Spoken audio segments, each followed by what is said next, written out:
When people imagine war, they picture the roar of cannon, the clash of armies, the banners flying in the smoke of battle. Yet for every hour spent fighting, there were weeks, even months, of waiting. And it was in the waiting, in the camps that dotted fields and forests from Virginia to Tennessee, that the true war was lived. I walked among these camps many times, my boots sinking into mud, my nose filled with the smell of wood smoke, sweat, and unwashed clothes.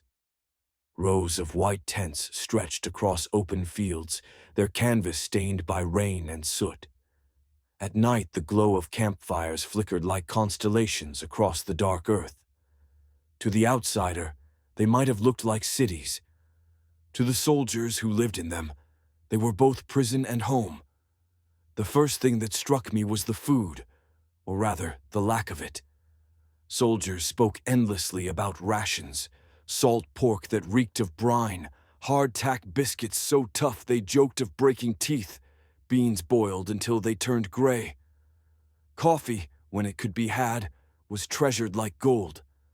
I once watched a group of soldiers break a single loaf of bread into 30 pieces, each man clutching his morsel as if it were a feast. When supplies failed, men foraged for berries, dug up roots, or slaughtered stray animals.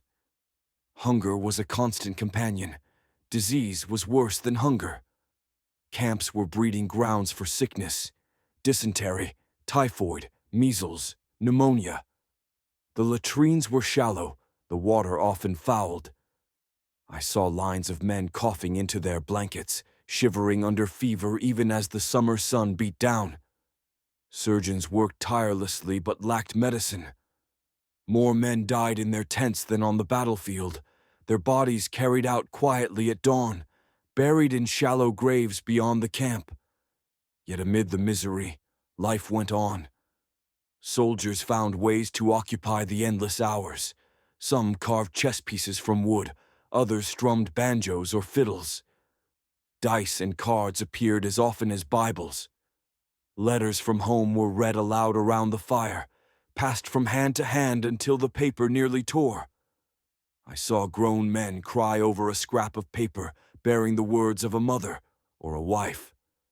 There was laughter, too.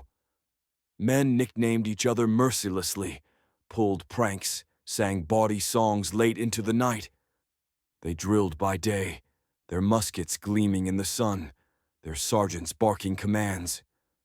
Marching and drilling filled the hours, but the monotony wore on them.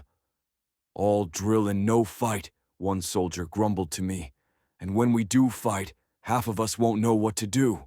The camps reflected the divisions of the nation. In Union camps, I met Irish immigrants singing in thick accents, German craftsmen debating politics, farm boys from Ohio staring wide-eyed at their first city. In Confederate camps, I spoke with planters' sons who had never worked a day in their lives, and poor farmers who had nothing but a rifle and a pair of worn boots. Black laborers, some enslaved, moved through the Confederate camps, cooking and hauling while dreaming silently of freedom. Religion was everywhere. Chaplains preached fiery sermons beneath the trees, calling men to repent before the next battle. Revivals swept through regiments, soldiers kneeling in the mud, tears streaming down their cheeks. Others scoffed, muttering that God had abandoned the land altogether. War tested faith as surely as it tested bodies. The sound of war was never far away.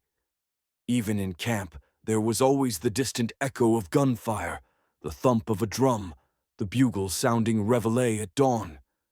At night, sentries stood watch, their silhouettes outlined against the stars, muskets cradled in weary arms.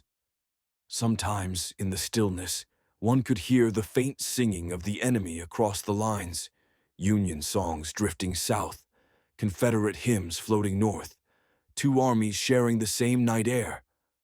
I remember one evening outside Manassas. A Union regiment gathered by the fire, their voices low as they sang, "Home, Sweet Home." The tune carried across the dark fields, and then, softly, Confederate voices answered, singing the very same song. For a moment, the war vanished, and only the longing of men far from home remained. I wrote in my notebook, "They are enemies by day, brothers by night." Yet discipline was harsh. Drunkenness brought the lash, desertion the firing squad. I witnessed one execution, a young soldier tied to a post, blindfolded, his regiment ordered to watch as the volley tore him down. The silence afterward was heavier than the gunfire. War demanded obedience, even when it broke hearts. What struck me most was the resilience of the men. They endured mud that swallowed their boots, rain that soaked their blankets, heat that blistered their skin, cold that froze their breath. They joked, they quarreled, they dreamed of farms and families far away. And when the bugle finally sounded the call to march, they shouldered their muskets and obeyed, no matter how weary, no matter how afraid. The camps were the crucible of the war. Here, boys became soldiers, strangers became brothers, and fear became endurance. Battles may have decided history, but it was in the muddy fields of these encampments that the army was forged. As I left one camp in the autumn of 1861, I turned for a final look. Smoke curled into the twilight sky, the sound of laughter mixing with the coughs of the sick. Flags drooped over rows of tents. A bugle sounded in the distance, sharp and lonely. I knew that many of the men I had spoken with would not live to see another year. Yet in their faces, I saw hope. Hope that somehow their suffering would mean something, that the Union or the Confederacy would endure, and that the world they left behind would remember them.